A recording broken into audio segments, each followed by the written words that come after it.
Okay, hello everybody, and thank you for being part of the community. We are currently partway through week 5 on the daily thoughts and actions discussion, and this week is on personal boundaries. I thought what I would do is just give you what I think are my top 10 personal boundaries that could be breached, that I would recommend that you try to protect a little more. So the first one is saying no. And we are all aware of this one. It's obvious and it should be the number one. It is especially important for people that are naturally agreeable or people that are naturally loyal. Yes, they are natural personality traits that you can be a naturally agreeable person. Don't think it's because you're weak. Don't think it's because of anything like that. It is a natural trait and it is a gift, but it makes it harder for you because of your agreeableness and because of your loyalty. It makes it harder for you to say no. So be aware of it. Don't be afraid to say no. The second one is balancing your work, your personal and your social life. So this is especially important for people that are naturally driven because you can overcommit to your work life. People that are naturally introvert because you can overly commit to your personal life, and people that are naturally extrovert because you could overcommit to your social life. And every interaction is a transaction. It will cost you somewhere. So if you overcommit in one area, it will cost you in one or more other areas. So just be mindful of those personal boundaries. Number 3 is protecting your personal space. This is especially important if you are the kind of person that likes to avoid confrontation, because it's not easy to say to somebody, oh, just back off a little, because it sounds confrontation. So it is especially important that you find ways to physically create a barrier and don't allow people to physically break those personal barriers. One very practical way to do that is, instead of standing with your feet together facing somebody, you could actually just stand slightly to one side, which makes your distance width-wise become more distance towards and away from them, and also stand with one foot slightly ahead of the other foot, and it just creates a little bit more of a physical barrier without it being too confrontational. There are other ways that you can do that. Be creative. You don't just have to use your words, you can actually use physical things. Don't let people breach your personal boundaries. The next one, emotional support. This is especially important if you are a naturally caring person.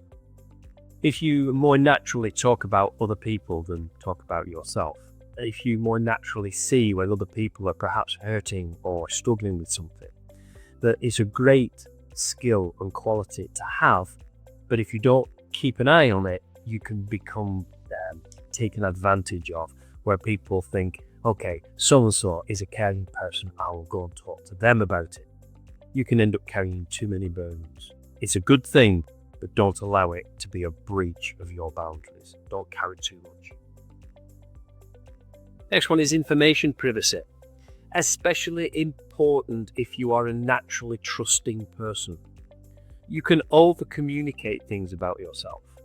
Sometimes, especially if you've got disappointments or a sense of guilt or shame or things in your past, you can very quickly make excuses for yourself and over communicate about yourself. You don't need, in your first interaction with somebody, to say, hi, my name is Sean and I'm a recovering alcoholic. Not every interaction is part of a 12-step process. Equally, you don't want to meet someone and say, hi, my name is Sean and I live just 5 minutes away down Waffle Road at number 141 with my wife and my 2 kids and my cat and my dog. Don't over-inform.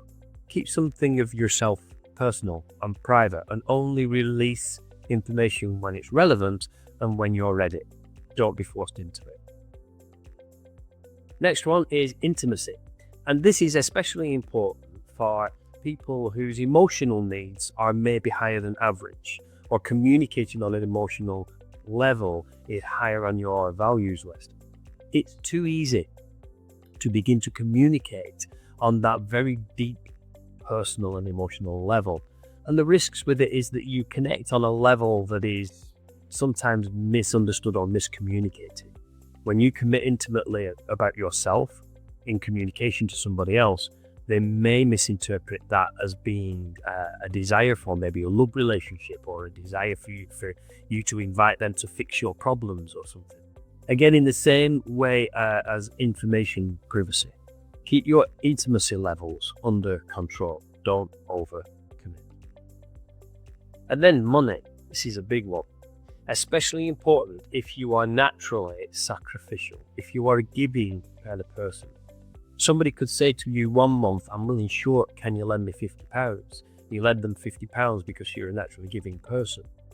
And then towards the end of the next month, not only could they not survive on what they were getting paid anyway, but they are now also £50 short on that month. So they may pay you back but ask again the following month. Or they may come to you and say, I'm really struggling to pay it back. Before you know it, you end up giving money away, which isn't a bad thing. But again, it comes down to cost. Can you afford to lend that money? Can you afford to not receive that money back? And do you feel like you're in a position where you are struggling to say no to that person because it goes against your natural giving personality? So don't stop being generous, but at the same time, make sure that you are in control of those boundaries.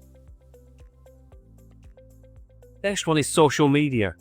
Oh, this one's gonna hurt. Social media is such a big part of our lives these days, but this is especially important if you naturally are looking for affirmation or belonging. You can over-communicate on social media. And why this didn't sit in with the information sharing is because things happen very differently on social media. There seems to be this lack of barrier for people to feel more free at being able to take what you say and misuse it, or to debate with you based on opinion, or to be very negative in the responses to it. So I would say that you would definitely benefit from keeping some firm boundaries on social media. How much you commit to social media and how much information you give in the times that you are engaging on social media. And just because they may be counted as friends on social media doesn't mean that they're actually friends. And you've got to be careful of those boundaries too. The next one is beliefs, politics, and worldview. And this is especially important if you are easily influenced by other people or by the popular cultural viewpoint. It can cause divide so quickly when you over-communicate what your belief system is, your worldview, or your political view. We live in a very polarized world. As soon as people know that you lean to the left or you lean to the right, you can switch half of your network off from wanting to engage with you. As soon as you say you carry a belief, like a religious belief or something, immediately people start to make judgments about you. So just hold the reins on those things and be wise in how you communicate it.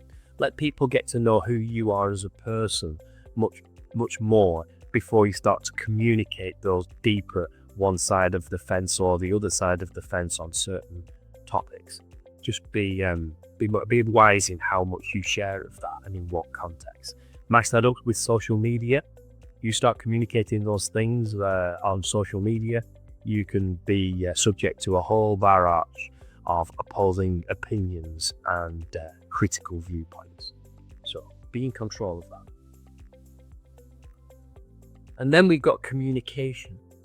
And this is an especially important barrier if you are not confident to address disrespectful, controlling, or harmful talk. So you can engage in communication but really feel like you're not in control of the narrative.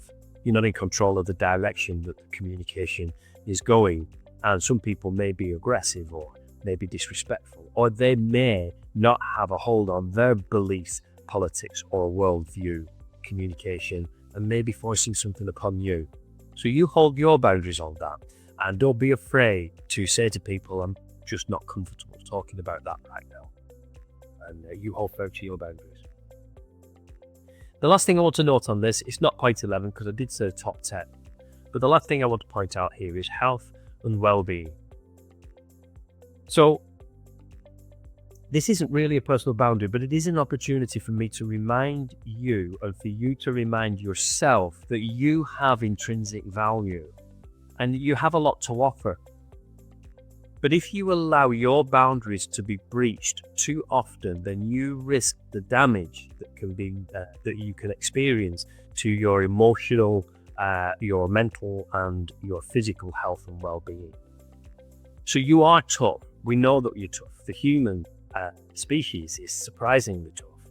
But each blow weakens you just a little, and it's not easy to identify it at the time.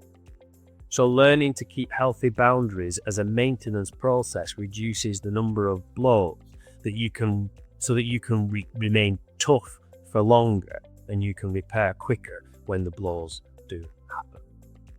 I hope that's been useful. Have a great week. If you want to know more content like this and you're not already on the community, SeanRedaway.com is where you'll see it. Speak to you soon.